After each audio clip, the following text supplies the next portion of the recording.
టీవీ45 news కి స్వాగతం. సమస్యలు పరిష్కరించండి, ఆశా వర్కర్లు డిమాండ్ చేస్తున్నారు. పార్వతీపురం కలెక్టరేట్ వద్ద ఆశా కార్యకర్తలు నిరసన తెలిపారు. ఆశా వర్కర్ల సమస్యలు పరిష్కరించాలని సిఐటియు ఆధ్వర్యంలో ఆశా కార్యకర్తలు పార్వతీపురం కలెక్టరేట్ వద్ద సోమవారం నిరసన తెలిపారు. ప్రభుత్వం ఒప్పంద జీవోలను తక్షణమే అమలు చేయాలని డిమాండ్ చేశారు. ఆశా వర్కర్లకు సంబంధం లేని పనులను అప్పగించకుండా ఉండాలన్నారు. పెరిగిన నిత్యావసర ధరలకు అనుగుణంగా వేతనాలు పెంచాలని డిమాండ్ చేశారు.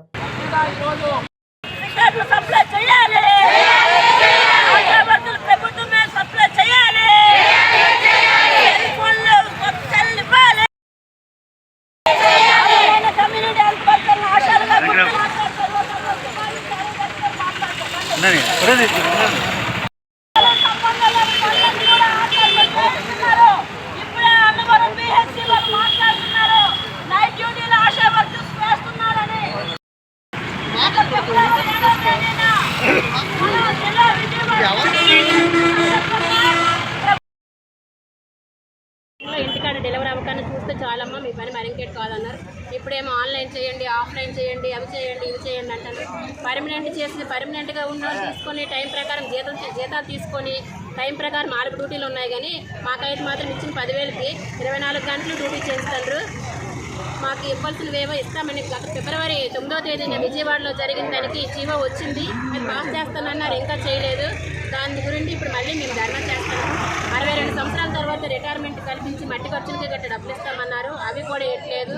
అవకాశం ఉన్న వాళ్ళకి ఏఎన్ఎం ట్రైనింగ్ అయిన వాళ్ళకి అవకాశం ఇస్తామన్నారు. అది కూడా లేదు, ఏదీ లేదు.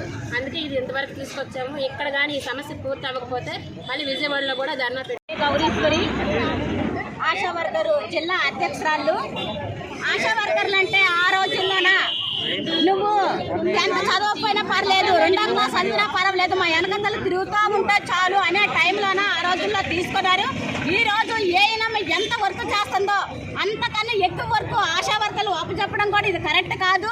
ఎన్నో డిమాండ్స్ పెడుతున్నాం, ఇది కూడా మనకి స్పందించడం లేదు. ప్రతి ఒక్కటి కూడా మేము డిమాండ్స్లో పెడుతున్నాం.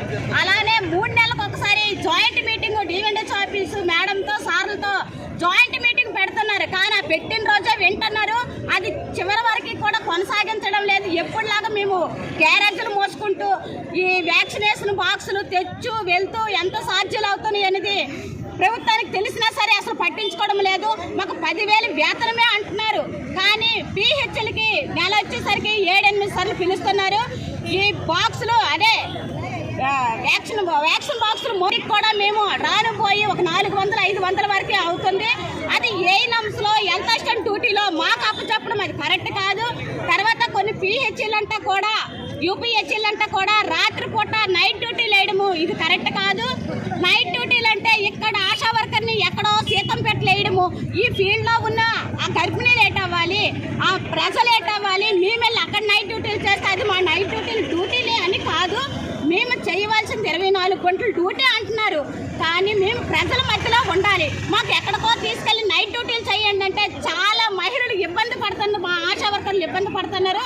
తర్వాత ఏంటంటే ఈ వ్యాక్సినేషన్ బాక్సులకి చాలా వరకు ఖర్చులు అవుతున్నాయి. వాటి గురించి కూడా మేము మాట్లాడాము. 3 నెలలకు ఒకసారి మీటింగులు అంటున్నారు. వాటి గురించి మాట్లాడితే కింద స్థాయి వరకు వెళ్ళడం లేదు. పిహెచ్ఎల్ అంట ఈ రూములు తుడిపించడం అంటే మాకన్నా చిన్న ఉద్యోగస్తులు మీరే చెయ్యాలి అనే లెక్కల్లోనే కూడా పై అధికారులు మాట్లాడుతున్నారు. ఏదైనా ఉంటే పై అధికారం వచ్చి మాతో చేయ కలపండి, మేము అంగీకారం అవుతామే. కానీ మా ఒకరితో చేపిస్తే ఇది ఎప్పటికీ కూడా మేము యూనియన్ దృష్టిలో పెట్టేసి ఊరుకునే సమస్య అయితే లేదు. తర్వాత మాకు వేతనంతో కూడి మెటర్నిటీ లీవులు కూడా ఇవ్వాలి. 60 సంవత్సరాలు అయిపోగానే ఏరి పడేస్తున్నారు. కానీ 62 సంవత్సరాల వరకు కూడా ఉంచడం లేదు. అది ఎంతవరకు కరెక్ట్ అయినది మాకు కూడా తెలియడం లేదు.